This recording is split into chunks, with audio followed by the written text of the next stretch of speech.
I am Captain Louise Core, 30 years old. Last Tuesday, while sitting in the executive officer's office, my phone received 43 voicemails from my family, the blood relatives I hadn't spoken to in 7 years. Not a single word of concern or an apology. They all said the same 2 words. 7 years ago, I was kicked out of my house in the middle of a blizzard with nothing but a suitcase and $200. My mother told the whole town I was crazy, that I had to go to rehab. In reality, she slandered me just to cover up the fact that she stole her own daughter's inheritance, and they would have kept playing the victim for the rest of their lives if my sister's house hadn't gone into foreclosure last week and she happened to see my name on Google. Before I talk about those 2 words and what I did, please take a few seconds to like and subscribe to the channel, but only if this injustice truly resonates with you. Comment where you live and the local time there. I want to know where you're hearing this story from. Now let's go back to Thanksgiving 2019, the night all the lies began in Ridgewood, Ohio, a small town of 4,000 people, the rotten town where cruel rumors fly faster than artillery shells. The air in the house smelled like burnt garlic butter and a decade of unwashed laundry. I stood at the kitchen sink, my back straight, elbows locked.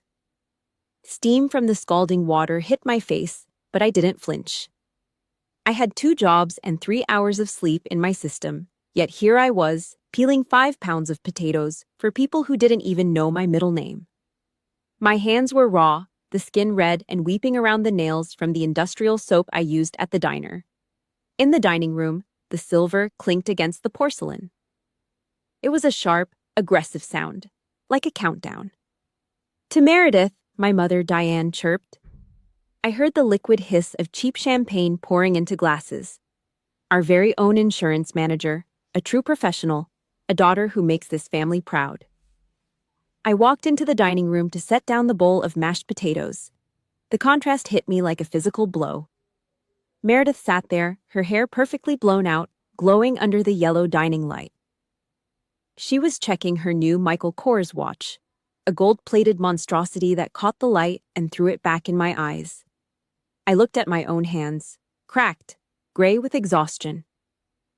I looked at her, polished, built on my back. I didn't sit down. I stood at the head of the table, the steam from the bowl rising between us. "Mom," I said. My voice was low, dry. "I need to ask about Grandma Ruth's fund, the $12,000. The room went dead. No one breathed. The only sound was the hum of the refrigerator in the kitchen. Diane slowly put her fork down. She didn't look angry. She looked disappointed. She leaned back, her eyes scanning the table, locking onto Aunt Patricia, then Cousin Bill, then my brother Kyle. A silent command to fall in line. "Louise, honey," Diane whispered, her voice dripping with that fake, sugary pity. "You're doing it again. You're not stable. We've talked about this. Your mind, it plays tricks on you." The gaslighting was so smooth, it almost felt like a lullaby. The 14 people at that table looked away. They focused on their turkey. They focused on their gravy. No one looked at me. I was a ghost at my own family's feast. "Go back to the kitchen, Louise," Kyle muttered, not lifting his eyes from his phone. "You're ruining the vibe." I didn't argue. I turned and walked back into the kitchen. But I didn't go back to the sink. I stepped over to the small ventilation window that opened out toward the porch. I heard the back door creak open and Diane's muffled voice speaking to Aunt Patricia. "I had to do it, Pat," Diane hissed. The sugar was gone. Her voice was cold steel now. "I moved the whole $12,000 to the down payment on Meredith's new Lexus. Meredith needs a car that reflects her status. Louise, look at her. She's never going to make anything of herself anyway. She doesn't need a future. She's just extra weight." A sharp cramp twisted my stomach. It wasn't hunger. It was the sudden, freezing realization that I was being hunted by the person who gave me life. The small fruit knife was still in my hand. I stared at it for a second before slamming it down. The blade sank 2 inches into the old oak cutting board with a dull thud. I walked back into the living room. My eyes were clear now. The fog of duty had evaporated. "I heard you, Diane," I said. I didn't call her mom. Not anymore. Diane didn't even blink. She stood up, her face instantly crumpling into a mask of fake tears. She grabbed her chest, gasping for air. "Help! Gerald, do something!" she wailed at my father. "She's having another episode. She's dangerous. Look at her eyes." My father, Gerald, didn't look up. He stared at a slice of dark meat on his plate as if it held the secrets of the universe. He was a coward. He'd always been a coward. Kyle didn't stop scrolling on his phone. They were all in on it. The theft, the lie, the burial of my life. "You need help, Louise," Diane sobbed, pointing a trembling finger at the door. "You're sick. Leave this house. Don't you dare come back until you're ready to admit you've lost your mind. We can't have a lunatic under this roof." I looked at them one last time, a room full of parasites dressed in Sunday best. I reached into my pocket and felt the $200, my tips from the double shift at the diner. It was all I had. I went to the hallway, grabbed my old battered suitcase, and threw the door open. The Ohio winter hit me like a wall of needles. The wind screamed through the bare trees of Ridgewood, carrying the scent of ice and dead dreams. "Step out that door and don't you ever come back," Diane shrieked from the warmth of the hallway. I didn't look back. I stepped into the whiteout. Slam. The sound of the door closing was final. It was the sound of a coffin lid shutting on the girl I used to be. I was 23 years old, standing in a blizzard, with nowhere to go and no one to call. But as the cold seeped into my boots, a new thought flickered in the dark of my mind. If I was already dead to them, then I had nothing left to lose. And a woman with nothing to lose is the most dangerous soldier you'll ever meet. I started walking toward the bus station. The blizzard in Ridgewood didn't care that I was homeless. The wind ripped through my thin denim jacket like a serrated blade, mocking the $200 burning a hole in my pocket. I dragged my suitcase through 2 miles of unplowed slush, my breath coming in ragged, freezing gasps. The Greyhound station was a fluorescent-lit bunker smelling of bleach and stale cigarettes. I didn't look at the map. I didn't care where the road ended as long as it didn't lead back to the house on Maple Street. I bought the cheapest ticket to the furthest point, Portland. The bus arrived with a hiss of air brakes and a cloud of thick, choking diesel exhaust. I climbed into the back, choosing a seat where the heater was broken. I wanted to feel the cold. I needed it to keep me awake, to keep the numbness from settling into my bones. For 38 hours, the bus became my entire world. It was a vibrating metal tube hurtling through the dark heart of America. I leaned my head against the window, the glass rattling against my temple with a rhythmic, brain-rattling thud. I kept my phone in my hand, staring at the black screen. I waited. For a text from my father, for a voicemail from Kyle, for anything that proved I existed to them beyond my utility as a bank account. 10 hours passed, then 20. The battery died and I didn't reach for the charger. The silence was the only answer I needed. They didn't care if I was dead in a ditch or shivering in a terminal. To them, I wasn't a daughter. I was a bad investment that had finally walked away. By the second day, my stomach began to cramp, a sharp twisting reminder that I hadn't eaten since that bowl of mashed potatoes at the dinner table. I stared at the floor, watching a discarded candy wrapper dance in the draft. The man in the seat next to me was older, with calloused hands and a face lined by decades of outdoor labor. He looked like he'd spent his life building things other people owned. He didn't ask my name. He didn't ask why a 23-year-old girl was crossing the country with a single suitcase and eyes like flint. Without a word, he reached into a brown paper bag and pulled out a sub. He broke it in half, the movement slow and deliberate. He pushed the larger portion toward me. It was just white bread, cheap ham, and a single slice of wilted lettuce. It tasted like salvation. In 10 seconds, this stranger had shown more concern for my survival than the woman who had carried me for 9 months. I chewed the bread slowly, swallowing the last of my innocence with every bite. I wasn't a daughter anymore. I was a ghost. When the bus finally pulled into Portland, the sky was the color of a bruised lung. I didn't have a plan B. I walked 3 blocks until I saw the high-gloss posters in a window. Uncle Sam, sharp uniforms, and the promise of a life defined by something other than trauma. I went to a truck stop first, paid $5 to use a cramped, lukewarm shower, and scrubbed the smell of Greyhound off my skin. I put on my cleanest shirt, straightened my spine until my vertebrae clicked, and walked into the Army recruitment office. The room smelled of floor wax and industrial coffee. A sergeant first class sat behind a desk, his eyes flicking over my frame. He didn't see a victim. He saw a recruit. He pushed a stack of papers across the desk, the Form I-9 and the enlistment contract. My hands didn't shake. I signed my name over and over, the ink bleeding into the cheap paper. Then he stopped. He tapped his pen on a specific box. "Emergency contact," he said, his voice flat.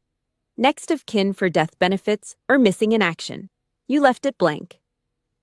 I looked at the line. My mother's face flashed in my mind, the way she cried fake tears while Meredith wore my inheritance on her wrist. I thought about Gerald staring at his plate. I thought about Kyle's mocking laugh. If I died in some nameless desert, Diane would take the government check, buy a new Lexus, and cry at the funeral for the cameras. She would turn my death into her ultimate performance. "Ma'am," the sergeant prompted. "Parents? Siblings? We need a name." I tapped my fingers on the desk, the sound like a drum beat. I looked him dead in the eye, my voice as cold as the Ohio wind I'd left behind. "I'd rather rot in the mud and be buried in a nameless hole than let them see a dime of my blood money," I said. I took the pen and wrote 3 words in block letters. No one. Before I sign my life away, I need to know if you've ever had to become a ghost just to survive. If this story is making your blood boil, please hit that like button to support my journey. Leave a comment with the word nobody if you've ever had to stand completely on your own. The recruiter cleared his throat, a flicker of something like pity crossing his face before he masked it with professional indifference. He took the paper and fed it into the scanner. The machine whirred, a high-pitched mechanical shriek that signaled the end of Louise Corps. 3,000 miles away, in a warm kitchen in Ohio, Diane sat at her laptop. She took a sip of tea, adjusted her glasses, and clicked post on a status she'd spent an hour perfecting. "Please pray for our Louise. She's gone missing in a mental fog. A mother's heart is shattered today. We just want our baby girl home." The notification bell chimed. The likes began to pour in. Back in Portland, I stared at the gray rain hitting the pavement and didn't feel a thing. 4 in the morning, Fort Leonard Wood. The rain didn't just fall, it assaulted. I was a worm in a 30-kilo shell, my face pressed into the freezing Missouri muck. Every time I inhaled, I tasted grit and old copper. The salt of my own sweat mixed with the iron of the earth. Above me, the barbed wire hissed in the wind, a jagged ceiling waiting for me to slip. "You want to quit, Private?" The drill sergeant's voice was a jagged rasp an inch from my ear. "You want to go back home to Mommy? Tell her it's too hard?"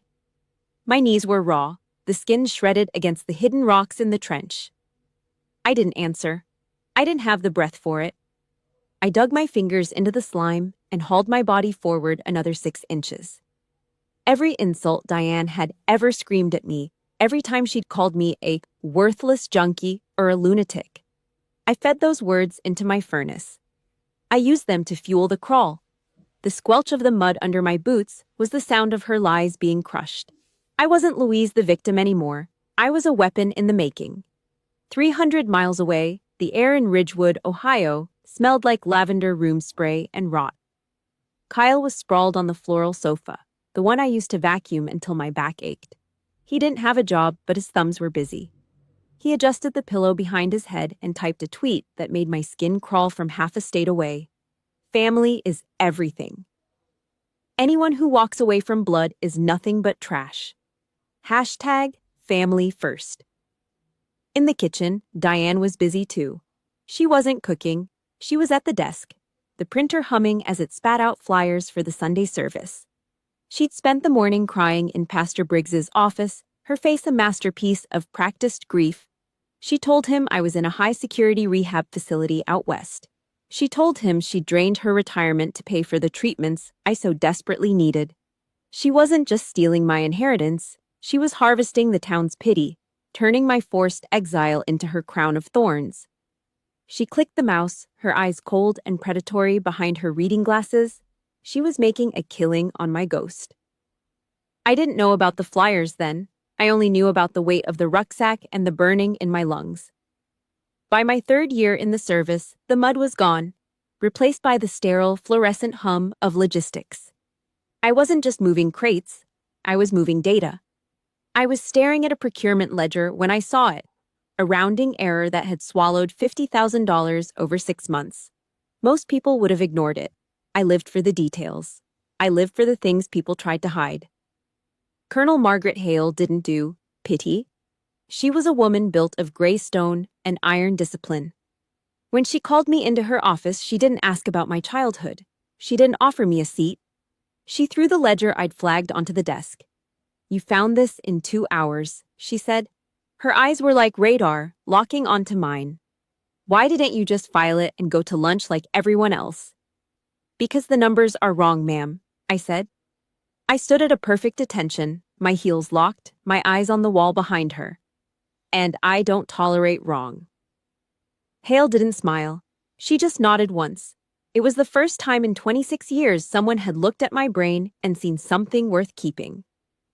She slid a folder across the table. "OCS Officer Candidate School," she barked. "Get out of my office and start the paperwork. We need people who can see the cracks in the hull." 7 years. I traded my name for a rank.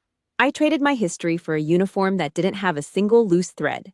Now, I am Captain Louise Corr, executive officer at a base in the Pacific Northwest. I don't live in a house with a mortgage, I live in a fortress of my own making. I drive a 10-year-old Subaru with a perfectly maintained engine. I don't wear jewelry.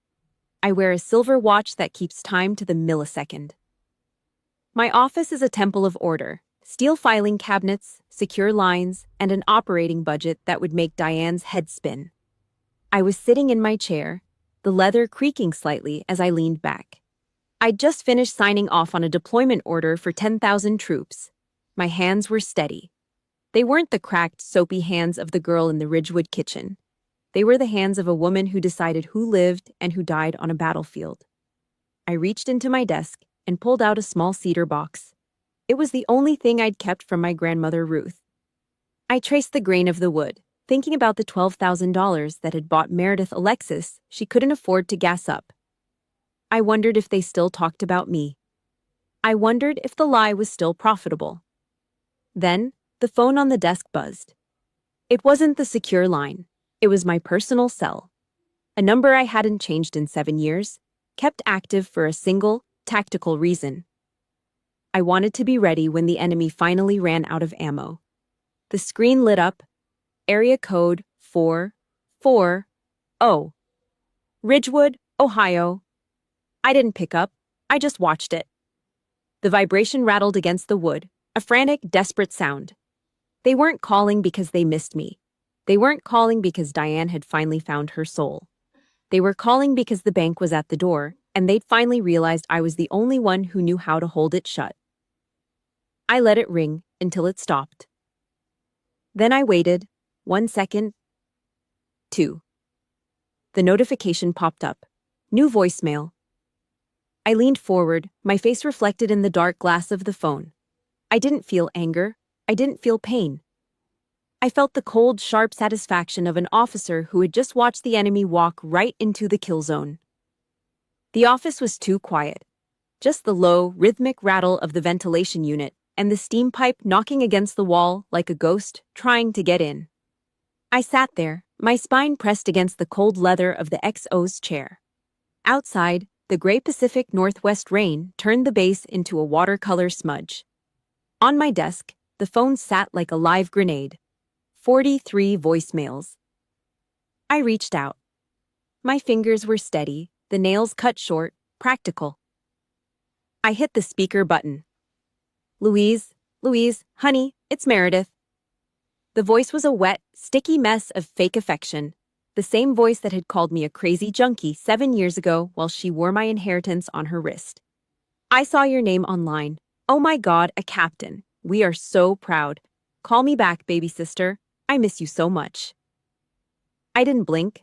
I didn't feel that sucker punch of longing in my gut anymore. That nerve had been cauterized long ago. I didn't care about her missing me. She didn't ask about the 7 years of silence. She didn't ask about the scar on my forehead from a training accident, or if I was even alive.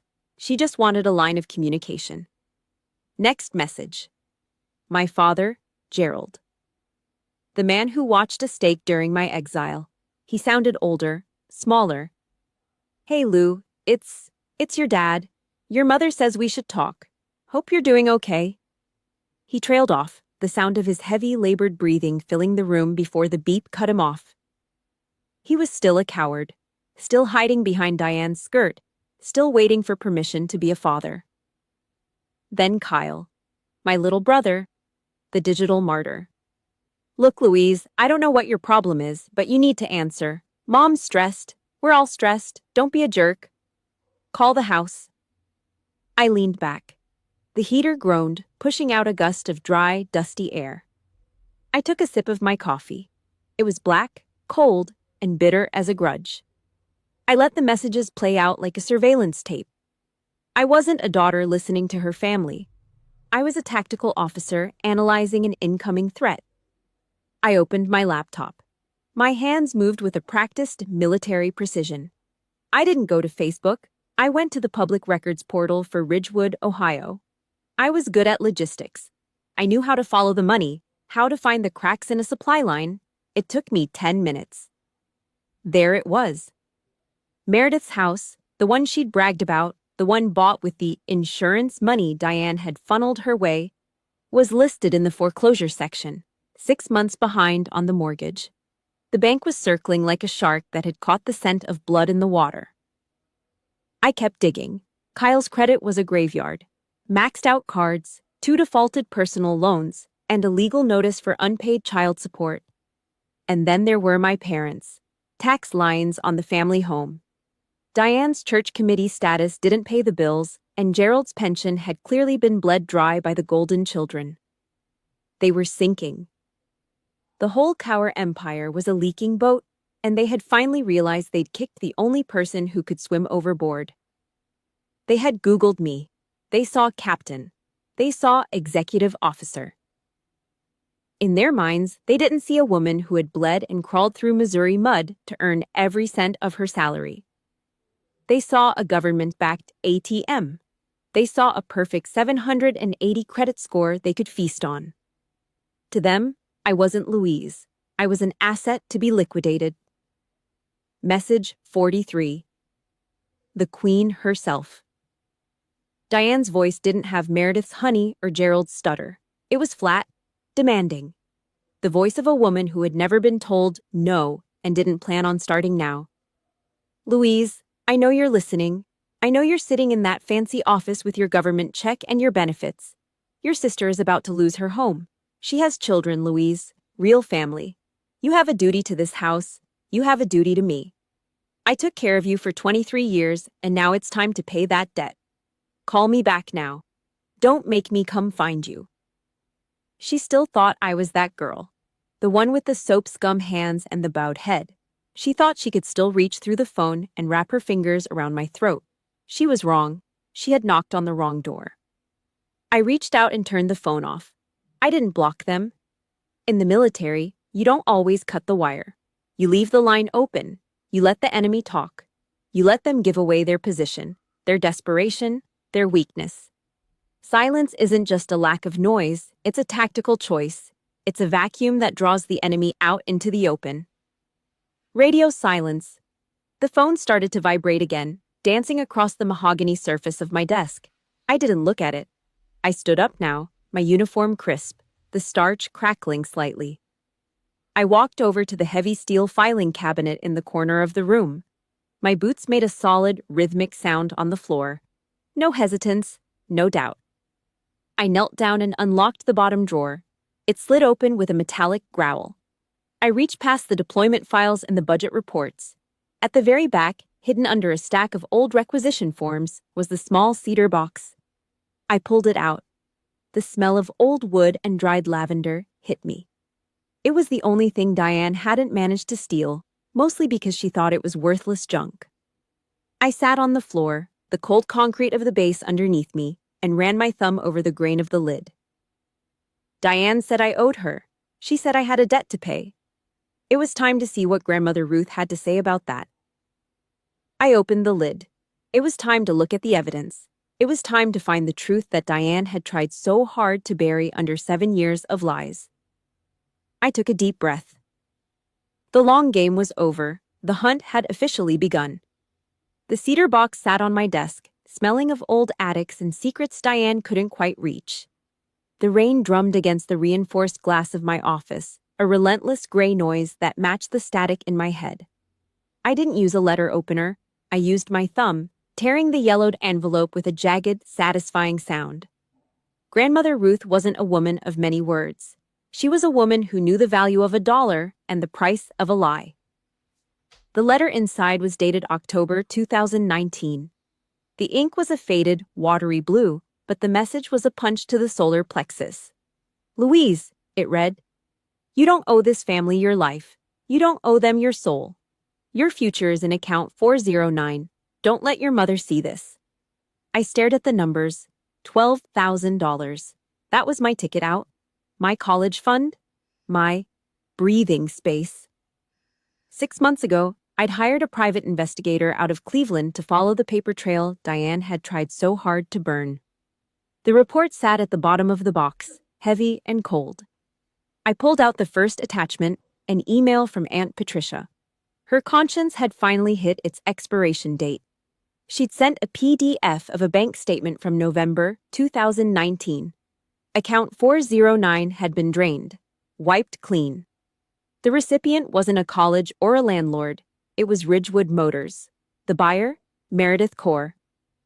My sister had been driving my grandmother's Legacy for 7 years while I was crawling through Missouri mud just to afford a pair of boots. I reached into the top drawer and pulled out a heavy glass lens. I needed to see it. I needed the physical proof. I spread the withdrawal authorization form across the mahogany desk, the fluorescent lights overhead making the white paper blinding. There it was. My name. Louise Kaur. Written in a shaky, slanted hand at the bottom right. Forgery. It's a clean word for a dirty crime. I leaned in, my eyes locking onto the signature. Diane was good, but she wasn't an artist.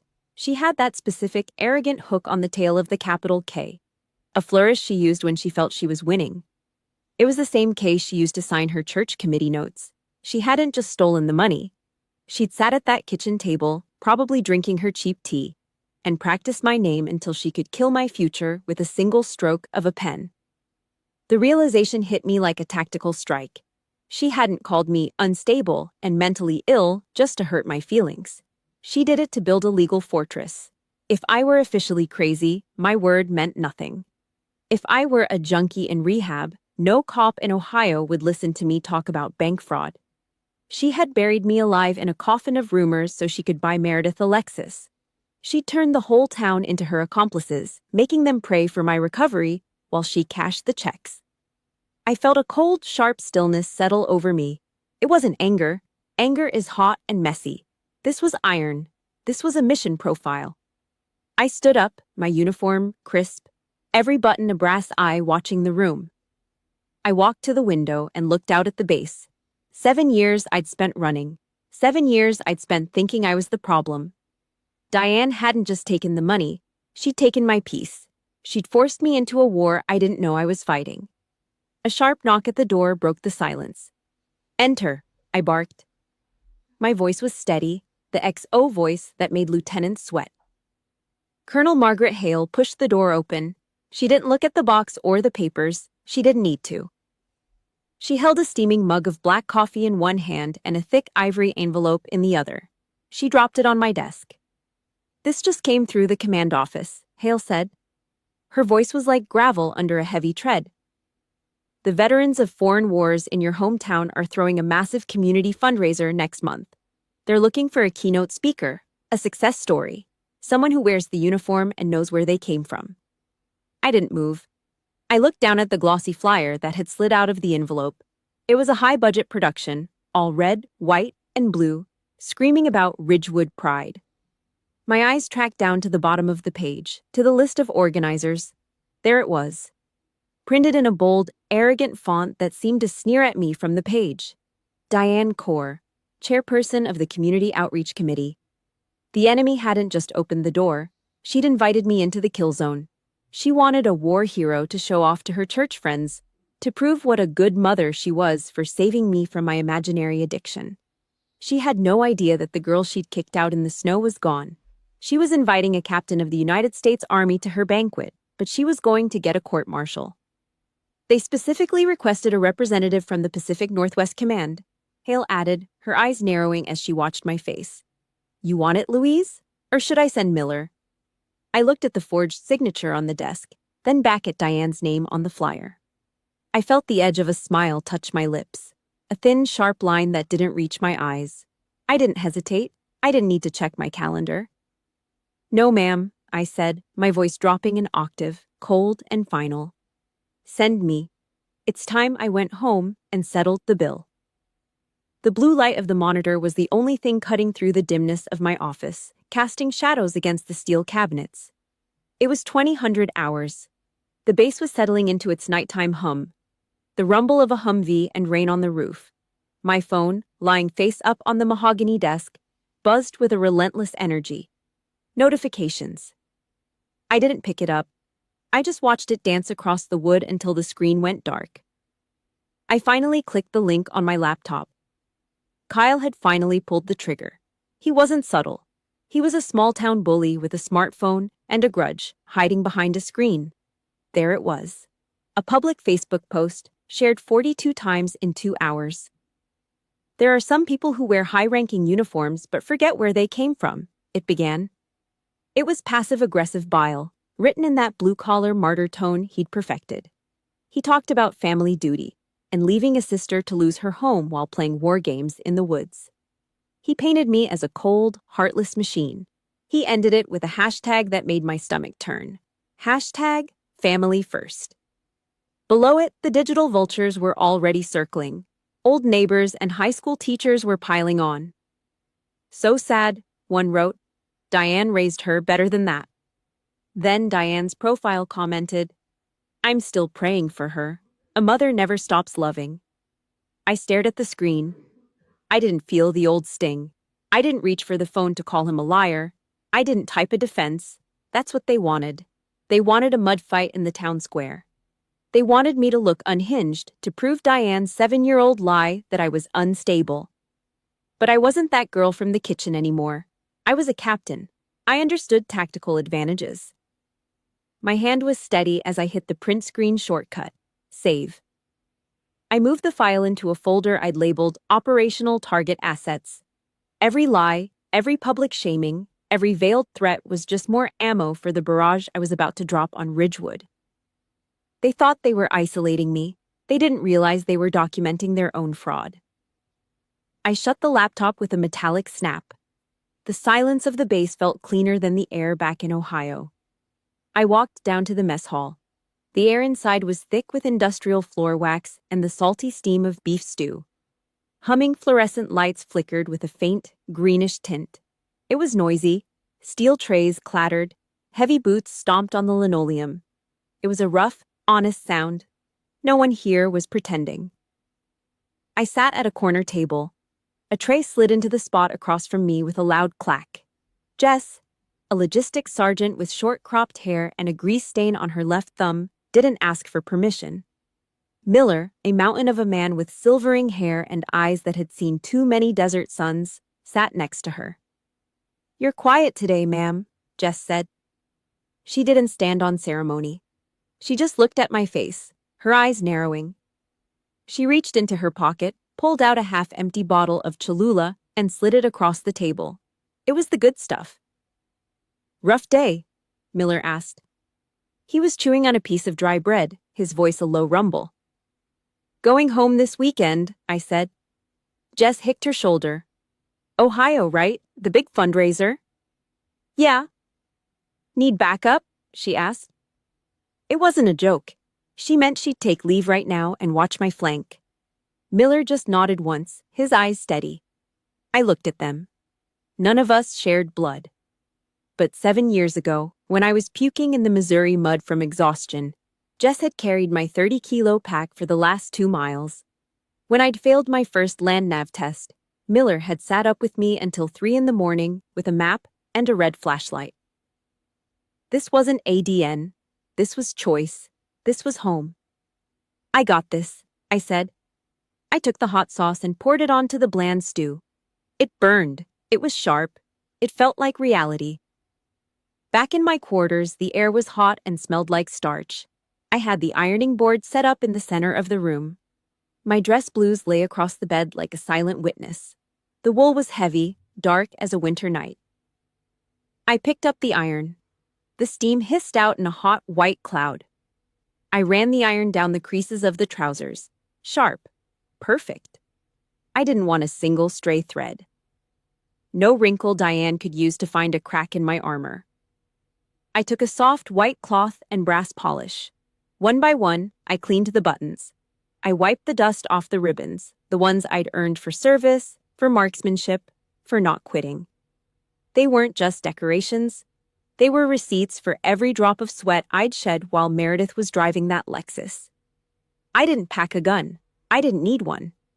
My uniform and the truth I carried were the only weapons I'd ever need to destroy the house of cards they'd built. I folded my civilian clothes into a small suitcase, 2 pairs of worn jeans, a flannel shirt. Minimal, tactical. I pulled the zipper, the sound sharp and final.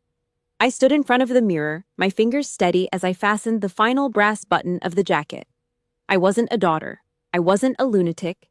I was a captain of the United States Army, and I was going back to reclaim the name they'd dragged through the mud. I'm looking at these medals, and I realize blood isn't what makes you family. It's who stands in the mud with you when the world turns its back. If you've ever found your real home in people who aren't your relatives, hit that like button. And do me a favor, comment the word "chosen" below if you've ever had to burn a bridge to find the right path. I checked my watch. 0400. The flight to Ohio leaves in 2 hours. I grabbed the suitcase and walked out, the sound of the door locking behind me echoing in the empty hallway like a gunshot. The wheels of the commercial jet hit the tarmac at John Glenn International with a dull, jarring thud. Ohio air was heavy, smelling of damp earth and industrial exhaust. I didn't have much luggage, just one hard-shell suitcase and a garment bag that held my skin. I went straight to the rental counter. I didn't want a flashy SUV. I chose a black Ford sedan, something that looked like a shadow under the flickering orange streetlights of the highway. I drove east.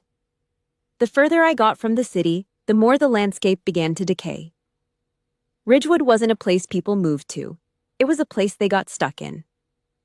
I crossed the town line at 2200 hours. Main Street was a graveyard of broken promises. The old hardware store was boarded up with gray plywood covered in faded, for-lease signs that nobody was ever gonna answer. The neon sign of the Lucky Star pawn shop flickered. Open. Pen. Like a dying heartbeat. I drove past the diner where I used to work double shifts. I could almost smell the old grease and the floor cleaner. 7 years ago, I walked this same stretch of asphalt in a blizzard. My feet numb, my heart a hollowed-out shell. Back then, not a single car slowed down. Not a single person offered a ride to the girl they'd branded as a lunatic. A cold, physiological shiver crawled up my spine, a ghost of the old trauma trying to claw its way back. I gripped the steering wheel until my knuckles turned white. I inhaled, a slow, tactical 4-count. I pushed the fear down into the dark where it belonged. I wasn't that girl anymore. I was an XO. This wasn't a homecoming. It was an insertion. The next evening, the parking lot of the Maple Community Center was choked with rusted-out Ford F-150s and mid-sized sedans. This was the big night, the Ridgewood Pride fundraiser. I parked the Ford in the furthest corner, tucked behind a dumpster where the light didn't reach. I sat in the dark, the engine ticking as it cooled. A familiar white pickup truck pulled into the VIP lane. Kyle. He hopped out, adjusted his cheap suit jacket, and walked around to open the door for Diane. I watched her through the rearview mirror, my eyes locked on the target. Diane stepped out, wearing a navy silk dress that probably cost more than Gerald's monthly pension. She had her hair done in that stiff, sprayed-down style that didn't move in the wind. She looked radiant. She looked like the town's patron saint of suffering mothers. Gerald followed, his shoulders slumped, looking like a man who'd spent 7 years apologizing for things he didn't do. Then came Meredith. She was wearing a coat with a faux fur collar, but her head was down. She looked like she was waiting for a blow that hadn't landed yet. Diane smiled at the greeters, her laugh carrying across the asphalt, sharp and brittle. She was the chairperson. She was the hero. She had no idea the ghost she'd created was sitting 50 yards away, watching the back of her neck. I waited until they went inside before I moved. The backstage area was a cramped hallway that smelled of floor wax and old curtains. It was empty. Most of the volunteers were out front, busy sucking up to the donor tables. I walked into the small dressing room designated for the guest speaker. I locked the door. I took off my civilian trench coat and hung it on a plastic rack. I reached for the dress blues. The fabric was heavy, a deep, midnight wool that felt like armor. I slid into the trousers, the sharp crease running down the front like a razor's edge. I put on the jacket, the brass buttons catching the dim fluorescent light. I stood in front of the cracked mirror. I pinned the ribbons onto my left chest, the Army Commendation Medal, the Achievement Medal, the National Defense Service. They weren't just scraps of colored silk. They were my receipts. They were the proof that while Diane was busy telling the town I was a junkie, I was becoming the one thing she could never manipulate, a leader.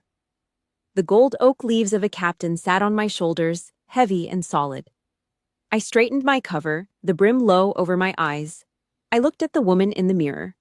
The scars were still there, hidden under the starch and the brass, but they didn't ache anymore. I was a fortress. 7 p.m.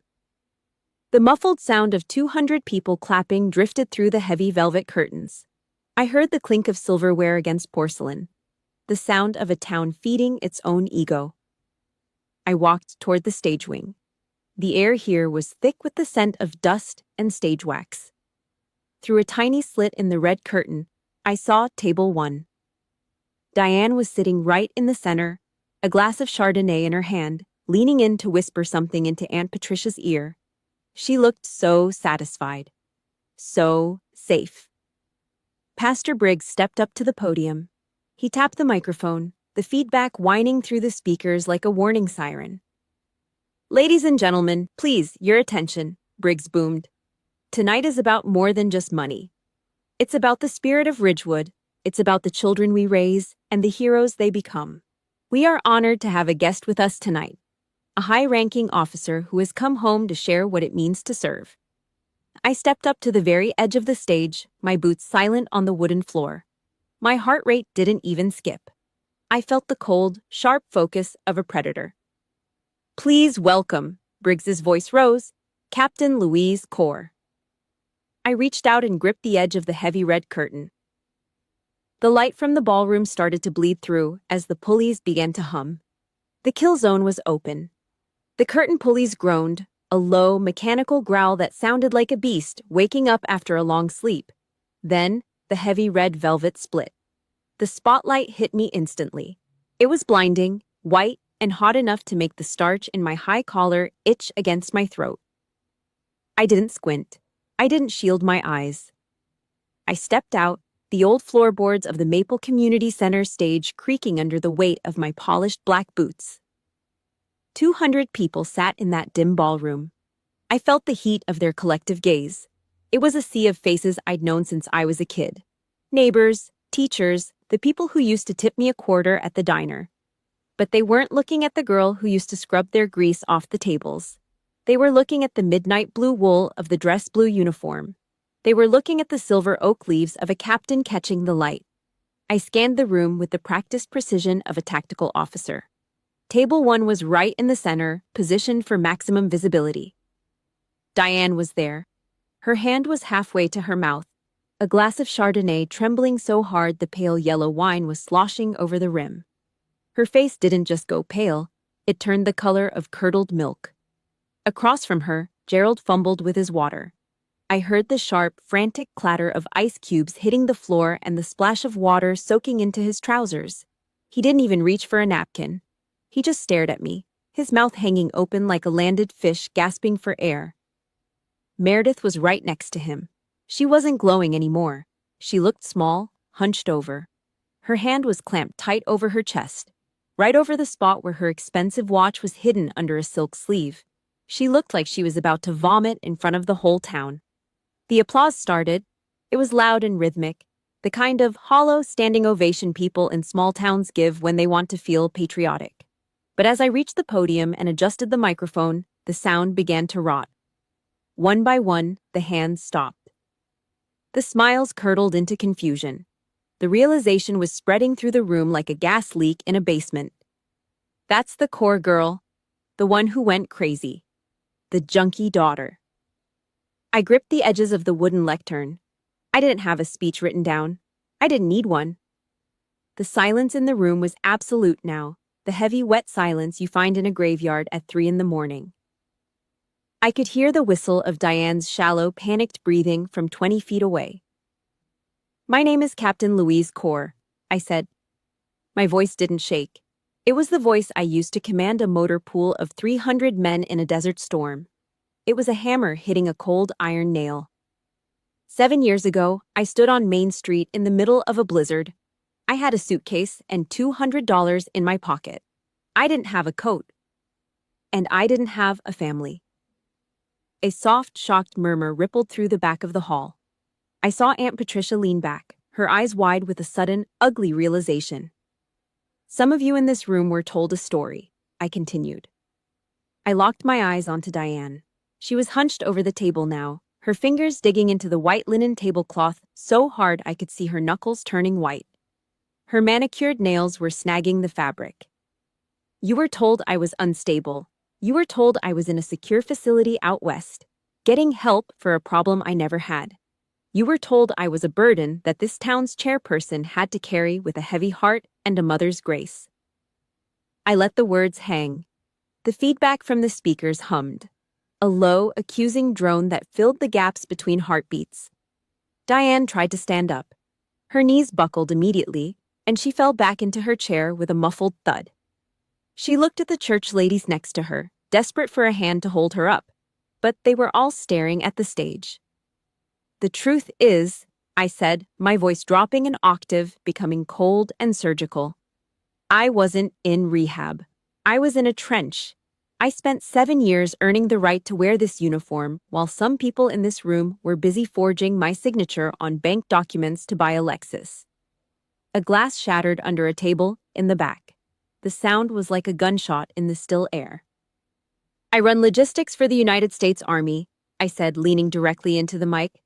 "I manage the lives and the movements of 10,000 soldiers. I am not a problem to be managed. I am not a recovery story for your church flyers. I am the woman you tried to bury, and I'm here to tell you that the bill has finally come due." I didn't wait for a response. I didn't look for tears or apologies. I saw the mask on Diane's face crumble. It wasn't a slow fall. It was a total, catastrophic collapse. Her jaw was trembling, her eyes darting around the room, looking for an exit that wasn't there. 200 pairs of eyes shifted. They weren't looking at her with pity anymore. They were looking at her like she was a stain on the good name of the town. I stepped back from the podium. I didn't bow. I didn't thank them for their time. I turned and walked down the side stairs, my boots hitting the wood with a steady military cadence. Thud, thud, thud.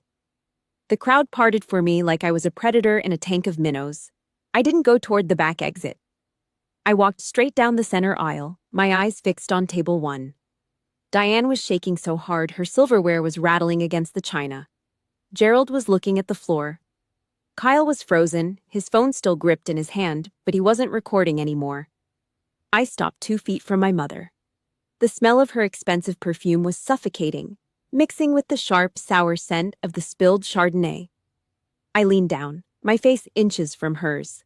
I didn't whisper. I wanted every person at the VIP tables to hear it. "The bank called me Diane," I said. I straightened my back, my silver oak leaves gleaming under the harsh house lights. I turned my back on her and started walking, the heavy silence of the room trailing behind me like a shroud. I reached the heavy oak doors at the back of the hall and gripped the brass handles. I didn't look back. I already knew what I was going to find in the parking lot. The silence in the ballroom wasn't empty. It was heavy, like the air right before a transformer blows. I stepped off the stage, my boots hitting the hardwood with a rhythmic metallic click, the sound of a hammer falling on an empty chamber. The 200 people in the hall didn't move. They just watched, their faces lit by the blue glare of their own smartphones. I didn't look at them. I didn't need a crowd to tell me who I was anymore. I headed for the exit, my spine a straight line of cold iron. But before I could reach the heavy oak doors, the smell of cheap lavender and sour Chardonnay hit me. It was the scent of my childhood nightmares, now decaying in the open air. "Louise! Sweetie!" Diane's voice was a jagged shriek, desperate and thin. She scrambled toward me, her silk dress rustling like dry leaves in a gutter. She looked like a wreck. Her hair was coming loose from its stiff spray, and her eyes were wide, darting around at the neighbors who were recording every second of her collapse. She reached out, her hands trembling, aiming for a hug that was supposed to save her image in front of the cameras. A final, desperate attempt to play the loving mother for the lens. I didn't flinch. I didn't shout. I just took one sharp, deliberate step back.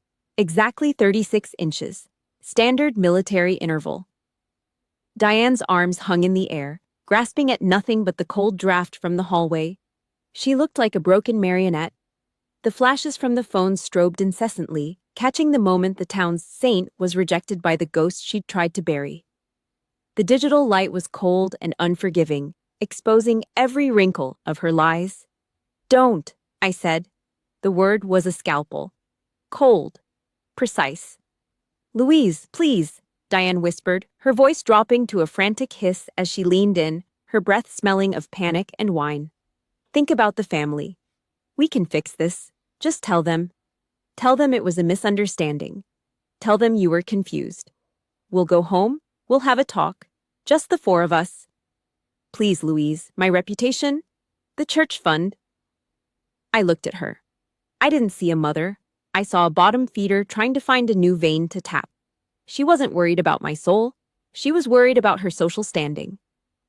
Meredith pushed through the crowd then, her face a mask of blotchy red skin and smudged eyeliner. She didn't look like an insurance manager.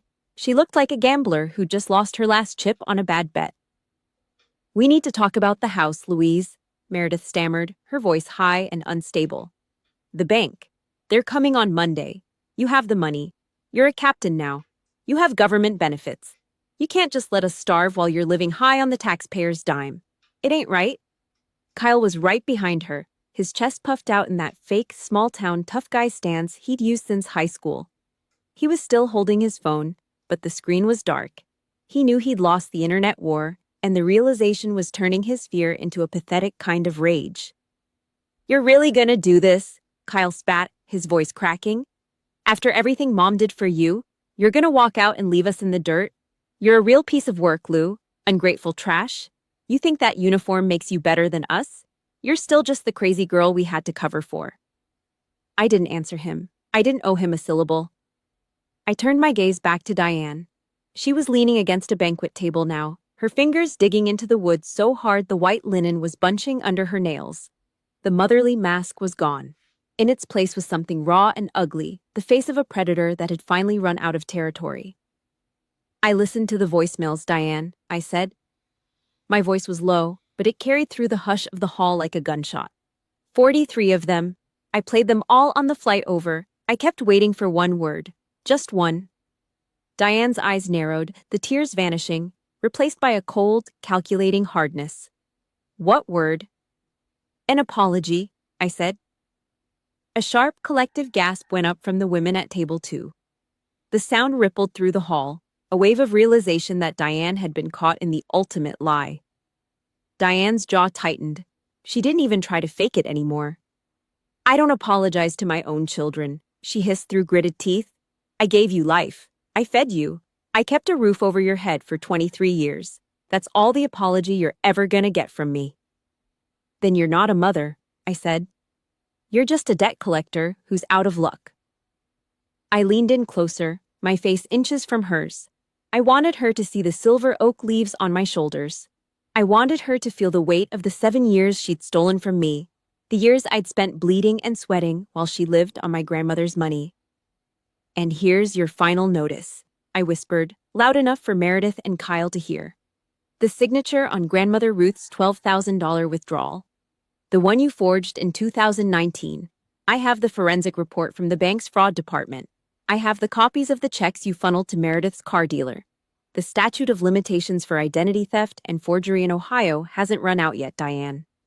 Every time you mention my name in this town, every time you post a lie on the internet, I'm gonna send another page of that report to the district attorney. Try me. Diane's face went the color of a concrete sidewalk. She stumbled back, her hip hitting the edge of a chair, sending a glass of water crashing to the floor. The sound of breaking glass was the final period on our relationship. I didn't look at Meredith's fake tears. I didn't look at Kyle's pathetic, impotent anger. I turned my back on them and walked. My boots hit the floor with a heavy final thud. I pushed through the heavy oak doors and stepped out into the night. The Ohio cold hit me like a splash of ice water, but it felt clean. It felt like the truth. I walked across the parking lot, the dirty, slushy snow crunching under my heels. I got into the black Ford and slammed the door. The sound echoed through the empty lot, sharp and final. I didn't look in the rearview mirror. I knew they were standing under the fluorescent lights of the entrance, 3 ghosts clutching at the ruins of a lie. I took out my phone. I had an email drafted addressed to Diane, Meredith, and Kyle. This is a no-contact order. Do not call. Do not write. If you want to speak to me again, start by posting a public apology for the theft of Grandmother Ruth's money and the 7 years of slander. Until then, you are nothing to me. I hit send. The notification pinged. Message sent. I felt a sudden, massive weight lift off my chest, replaced by a cold, quiet peace. I wasn't running anymore. I was moving to a new position. I turned the key. The Ford's engine roared to life, a low, growling promise of distance. I shifted into gear and floored it. The tires spun for a second, grinding the gray, filthy slush of Ridgewood into the pavement. And then I was gone. The lights of the town faded in my mirrors, disappearing into the dark of the highway. I reached out and turned on the radio, a local station playing a low, steady blues track. I inhaled the cold, dry air of the cabin and realized something for the first time in 30 years. The hunt was over. And for the first time in my life, I was the one who got away. 6 weeks. That's how long it took for the house of cards in Ridgewood to turn into a pile of ash. I didn't have to burn it down. I just had to step back and let the truth do its work. Silence is a weapon, but sometimes consequence is the executioner. The reports from Ohio didn't come from family. They came from the tactical investigators I'd kept on retainer. The town of Ridgewood, with its small-town gossip and long memories, had turned on Diane faster than a winter frost. At the post office, the grocery store, and the Sunday service, the air went cold the moment she stepped in. People who had spent 7 years pitying the suffering mother now looked at her with the sharp, jagged edge of betrayal. Pastor Briggs didn't make a scene. He just called her into the church basement and asked for her resignation. No fanfare, no mercy. Without the church hero status to leverage, the loans Diane had built her life on started to collapse. She filed for bankruptcy on a Tuesday. The silk dresses and the Chardonnay were gone, replaced by a mountain of legal fees and the quiet, suffocating reality of a ruined name. Then there was Meredith. The golden child lost the house she'd bought with my grandmother's blood. I heard the sound of it through a phone recording from the investigator, the rhythmic, screeching tear of packing tape being dragged across cardboard boxes. 32 years old, and she was hauling her life back into the house she'd never really left. She was moving into my old room, the one with the rusted nail holes in the drywall where I used to hang my maps. She sat there in the dark, surrounded by boxes of things she couldn't afford, realizing that Alexis didn't make her a winner. It just made her a thief with a car note. She was a ghost in a room that had already forgotten her. Kyle didn't fare much better. The internet is a hungry beast.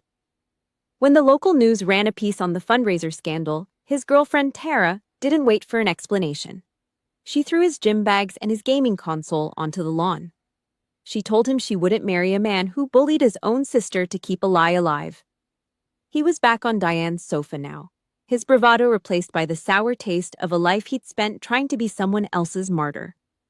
And Gerald, my father, the man who had spent 30 years hiding in the shadows of Diane's arrogance, he finally found a shred of something that looked like self-respect. He moved his things to the living room sofa. He didn't leave, but he stopped speaking. When Diane tried to cry, tried to use that old, practiced grief to pull him back in, he just looked at her.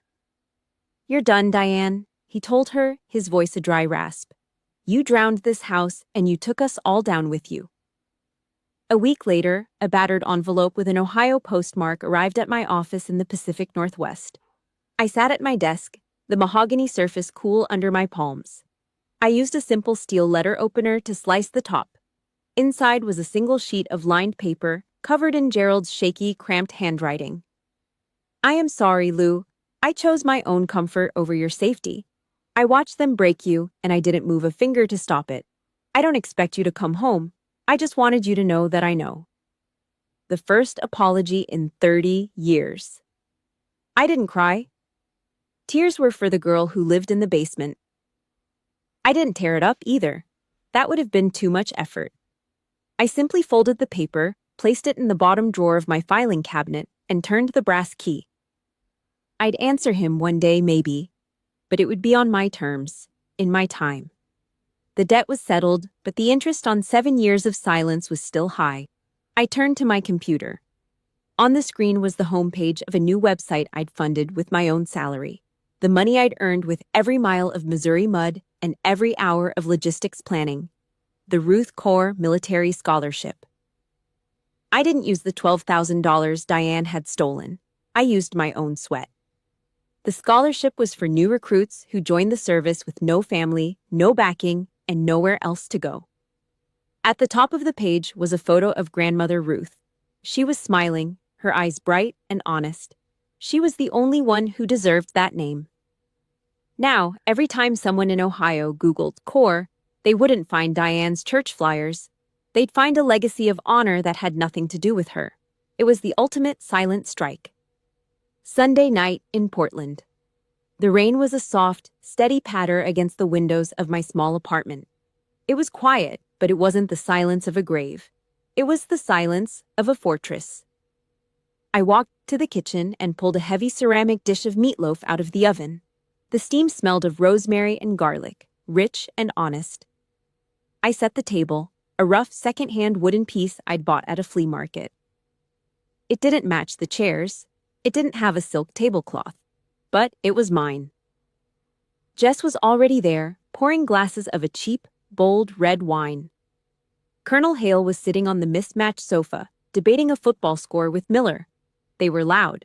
They were messy. They were arguing about which team had the better defense and which brand of hot sauce was the most authentic. I sat down and handed a plate of hot food to Miller. He took it with a nod, his eyes meeting mine for a second. A steady, quiet acknowledgement between two people who had survived the same war. This table was smaller than the one in Ohio. The silverware didn't match, and the wine came from a bottle with a screw cap. But as I looked around at their faces, I realized I'd finally found what I was looking for. These people hadn't given me life, but they'd given me something better. They'd given me their loyalty. They'd stood in the rain with me when the world turned its back. They were my family because I had chosen them, and they had chosen me. I raised my glass, the yellow light of the lamp reflected in the dark red wine. "To the ones who stay," I said. My voice was quiet, but it was the strongest thing in the room. Blood is an accident of biology. But family? Family is the choice you make when the lights go out. I took a sip of the wine and smiled. The storm outside didn't matter. I was home.